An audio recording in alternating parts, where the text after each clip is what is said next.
Howdy howdy, Jordan Jones here.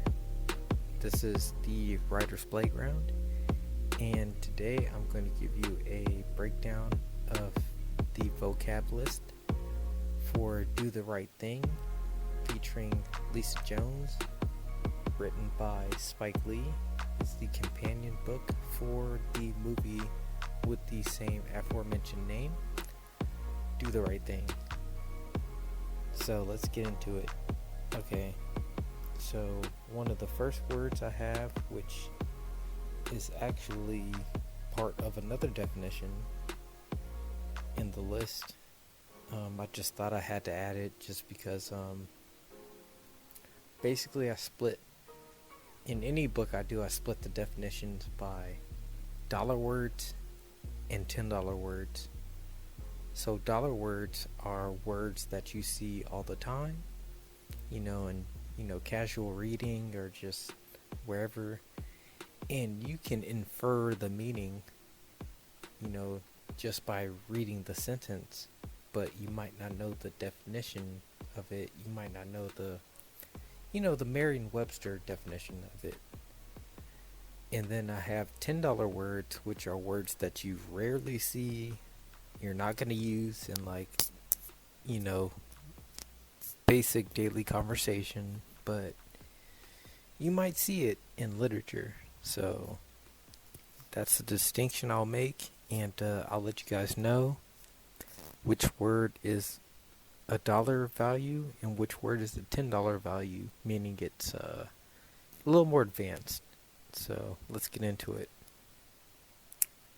First word we have here is corporeal, which I'm going to label as a $10 word because you're not going to see it very often. Corporeal, having, consisting of, or relating to a physical material, body.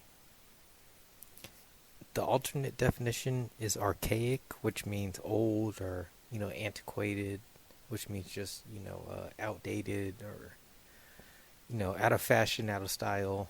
But in the context of the foreword of this book, the first definition, having, consisting of, or relating to a physical material, body, is going to be the primary definition that we're going to use. That's what relates to the book. And I'll give you some insight onto that in the next video when I cover the foreword in its full entirety. But right now I'm just giving you a little vocab breakdown just to make it easier to follow the foreword breakdown. Second word is stupefied, which is a verb. By the way, corporeal is a adjective. Stupefied, that's the next word, it's a verb. To make stupid, groggy, or insensible can also mean to astonish, which means to surprise or startle or really just surprise in this, related to the first definition of the word, to make stupid, groggy, or insensible. It's basically to astonish. That will be the second definition of the word, but we're going to go with the first one. To make stupid, groggy, or insensible makes more sense in the context of the book, and we'll get into that, like I said, when I cover the foreword. Right now I'm just doing a vocab list, don't crucify me. We're just doing the vocab list, so hang in there with me. Got a couple more.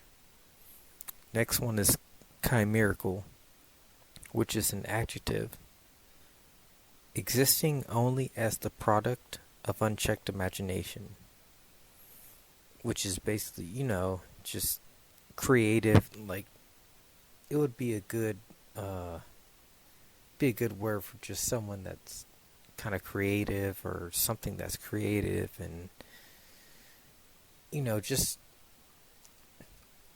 overly creative, if that makes sense. Like, kind of a visionary, or someone that, has a lot of imagination, probably not a lot of execution, but that's the definition that we got. Basically, a visionary or somebody that can visualize the future, but it's not clear whether or not chimerical people, execute on their ideas. So we'll leave it at that. It's basically a visionary or somebody that's very creative. So we'll leave it at that. Chimerical, I consider a $10 word because you won't see it very often. Stupefied, you'll see that kind of often. So I consider that a dollar word. Corporeal is definitely a $10 word because you won't see that very often unless you're an avid reader. Next word is tenement, which is a noun. It means house, apartment, or flat, if for my UK peoples, it's not called apartment, it's called a flat. So shout out to the UK people. Can also mean any of various forms of corporeal property, such as land, or incorporeal property that is held by one person from another. And that ties into corporeal, which I defined. That's the first word I defined in this broadcast, which the first definition is having, consisting of, or relating to a physical material. So when I read any of various forms of corporeal property, physical property, land, and such. So, and also incorporeal property, which I guess you can, what's a good example? Like NFTs or like, I don't know, crypto or something like that. Non-physical property or, or maybe, I don't know, the metaverse. I don't know, something like that. But in the context of the material we're going through, it's going to be corporeal, which is physical property. So, I just wanted to give you the other part of the Merriam-Webster definition, but for the purposes of this book, do the right thing. We're going to go with the first definition, the corporeal property, which is physical. Next word is beleaguered, which is an adjective. Suffering or being subjected to constant or repeated trouble or harassment. Which just, I guess you could say like bullied or harassed, which they say in the definition, harassment. So yeah, just being bullied or harassed. I consider this a $10 word, just because you won't see beleaguered very often. So, moving on. Kosher is the next. It's an adjective, and I consider this a $1 word, because even if you don't see it in writing very often, you've bought kosher salt before, or kosher meat, so it's pretty relevant. Jewish culture is pretty relevant, so you'll probably see this word often. So kosher, sanctioned by Jewish law, especially ritually for use. Example, kosher meat. Being properly acceptable or satisfactory. I'm assuming by Jewish standards. I don't know a lot about Jewish culture, so I won't go into that. Whenever people talk to me about anything Jewish, I'm just like, I'm a black dude. I don't know. You got to educate me. I'm sorry. I don't know. So I'll leave that alone. So, number 6, guidepost. This is the easy one. It's a noun, and it just means an indication or a sign. It could be like a road sign, or just a post. The if you go into a classroom, you see a sign, it could be a guidepost. Like,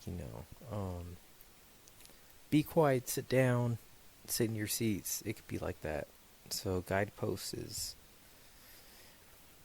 it. You don't see it very often, but it's pretty self-explanatory. So I consider it a $1 word. So that's what I'm going with. Unnerve. It's the next one. It's a verb.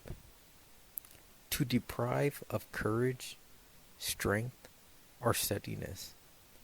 To cause to become nervous. So basically to get somebody off their square, kind of make you nervous or just, get you unfocused or something like that. To deprive of courage, strength, or steadiness. That's pretty self-explanatory. But it's a word you see often, and most people will look that word up. So I thought I would add it to my $1 list. So if you see that word again, it most likely means to deprive of courage, strength, or steadiness, or make someone nervous. Obviously, nerve is in the word, so you can kind of figure it out for yourself. Next word is demystify. To eliminate the mystifying features of. That's a verb, and it was kind of vague, so I had to look up demystification, which is a noun. Demystification is the removal of mystery, suspense, or confusion surrounding a subject, which I consider a $2 word. I also consider demystify a $2 word because you're not going to see that very often. So demystification, that's what we're going to focus on. The removal of mystery, suspense, or confusion surrounding a subject. It's basically, in colloquial terms, I can basically say that's like a spoiler or like a, what's a better way to describe it? Like the definition does a good job. The removal of mystery, suspense, or confusion. You know what's going on. Like, there's no mystery behind it. There's no surprise or anything like that. It's, no suspense. The definition is pretty solid. So I don't know how best to describe it better than Merriam-Webster did. But if you guys have a better definition, leave it in the comments below, and I will check it out. Last word, sliver, which is a noun. A long, slender piece cut or torn off. Also, splinter, or a small or narrow portion, or a particle or scrap. It's just like a small piece of, could be, fabric, could be wood, could be a sliver of hope. Like, it can be just a small piece. But when it's related to physical materials like, cotton or wood or something, it's just a small piece, usually pretty thin. And that about encompasses the physical. And yeah, for the non-physical, it can be like a sliver of hope or a sliver of chance or something of that nature. Alright, well, I covered my first list of words for the foreword of Do the Right Thing. Did the best I could. Still learning how to edit and how to speak correctly on a podcast, so forgive me if it doesn't sound as crisp as other videos, but I'm just figuring it out. Give me some grace. Alright, I love y'all. I have some editing to do, and I will get back with you in a little bit.